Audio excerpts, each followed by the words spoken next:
Maraqlıdır. Deyir, Bakıdan bir rayona gəmi ilə gedə biləcəyik. Bir rayona.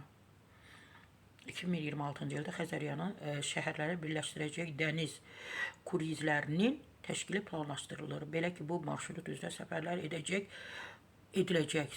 ediləcək və teplaxodu da alırıq Rusiyadan. O xidmət edəcək insanlara. Turizm ekspertləri hesab edir ki, bu layihə Azərbaycanda turizm inkişafına ciddi təkan verəcək. Bu çoxdan olmalı idi, əlbəttə ki. Məsəl üçün, dəniz kənarı bulvarda, parkda belə gəmilər qoyulur da, bir nəfər 5 manata, bəlkə də indi qiymətlər artıb, amma həmişə bilən 5 manata insanlar növbə dayanırdıq ki, hamı yarım saat Xəzər dənizini gəzsin. Turizm sahəsi üzrə ekspert təbii ki, Rəhman Quliyevin sözlərinə görə layihə regionun turizm xəritəsini dəyişəcək.